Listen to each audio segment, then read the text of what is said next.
Hi guys, it's Faye, and if you're wondering what I'm doing in the passenger seat of this lovely second generation Toyota Tacoma, it is because I'm going to do a little tutorial today about how to replace the cabin air filter and the engine air filter.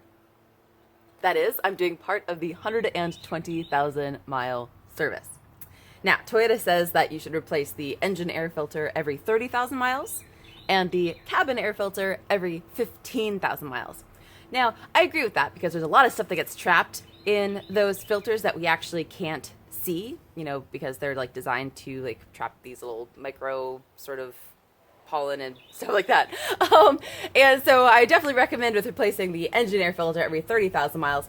However, the cabin air filter, I kind of do more of like a visual inspection and take this by like a person-to-person or vehicle-by-vehicle basis for replacement, because this sort of filter will get clogged more so during certain times of the year, such as pollen season, and some people may just need it replaced more than others. For example, if you have a I don't know, like maybe a pet, like a dog that you'd like to have in the car with you and you like to have your air on recirculation mode, then a lot of animal dander keeps like getting caught in the filter.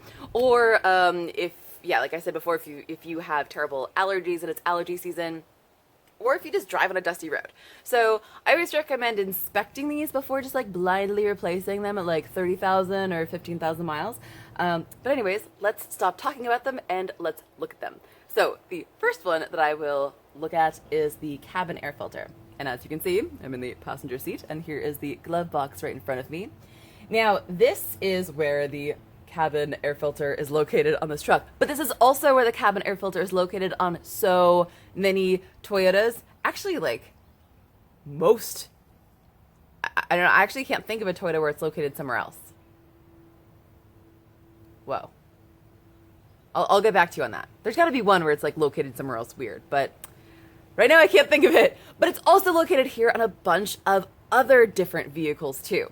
So this may not be only helpful to people with this perfect truck, as I like to call it, but also people with a bunch of other different vehicles. So let's start by opening the glove box. Now you see that when I open my glove box, it like pretty much just fell open. That's because I'm missing the little strut. We bought this used and our glove box came pre-broken for us. So on a lot of other vehicles, you're going to have a little strut attached on this side. I'll show you. Okay, so glove box, and you see that little tab right there? That's all broken. And that little tab right there? Yeah, so in between those two little tabs is a strut that basically makes the glove box open all nice and smoothly like. So since it's not there, it just sort of falls open, which is fine. But for those of you that do have a little strut here, you're just going to want to pop it off of the bottom. Why not the top, you say? Well, it's a little bit harder to get it on. You can still do it, but I would just pop it off the bottom and let it hang and stay attached to the top. And I'll show a picture, too, of what this looks like so y'all know.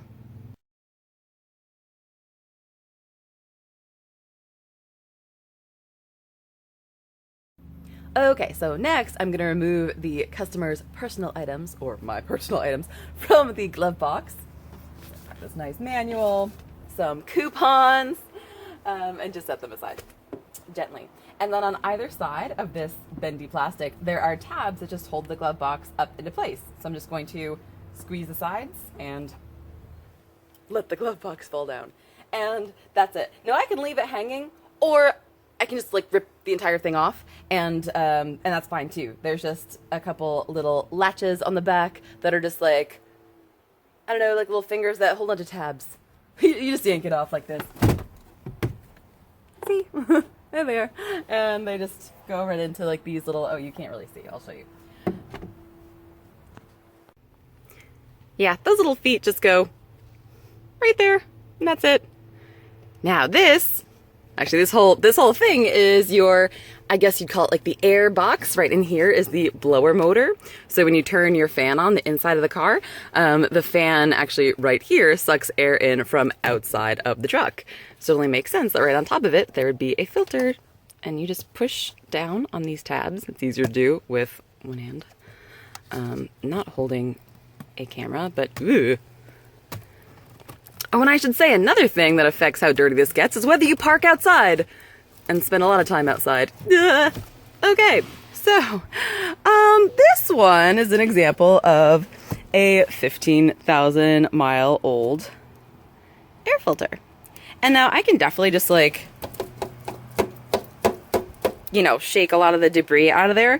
But like I said before, like this material is specifically designed to catch pollen and to catch other like little, I don't know, microorganisms or whatever else is like floating around in the atmosphere. So you can see, like, you can't even see you can barely see the sun through that thing.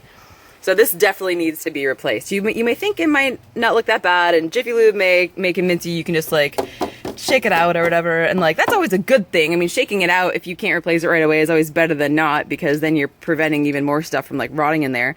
Oh look, I don't even have a dog in there, some like animal fur in there. The only thing I carry around in my truck is my chicken. But yeah, all right, I'm gonna replace this. And then again, once you replace it, okay, I haven't got my new one yet, y'all. Oh, but it's gonna tell you also. So this is the factory Toyota one, and on the side, it'll show you this side up and insert this direction. You may think that's not important, but it is.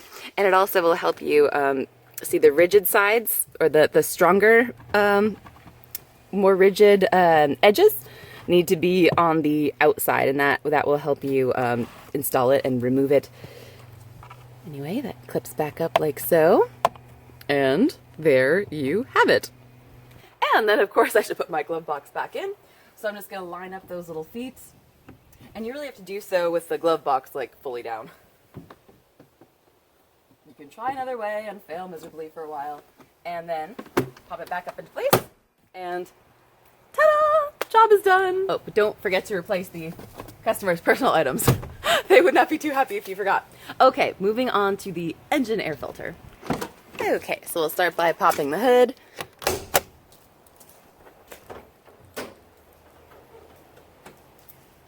Okay, and so our engine air filter is right here in that little plastic. Let's see if I can bring this a little closer. Ah, yes, there we go. Right here, and it's just got these two clips. Just undo these two clips, release, and then on this side there are a couple little feet. Oh, this is an awkward angle to do this at, but that's all right. And then there we go. There is our engine air filter, and I know what, y'all, this one isn't that bad, but that makes sense because I actually replaced both this and the cabin air filter only 15,000 miles ago. So this one's probably only halfway through its life, and you can see it's actually.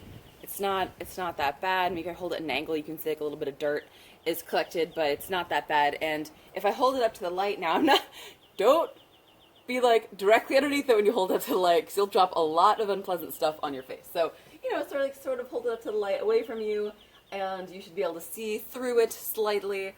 But yeah, this one actually is not that bad. So I'm probably not going to replace this one today. However, I will replace the cabin air filter today.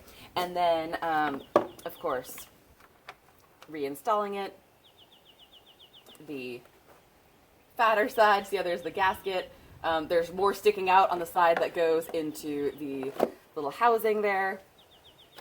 You line up these feet on this side and put those feet in first, then when it settles into place, clip it back into place, and there you have it.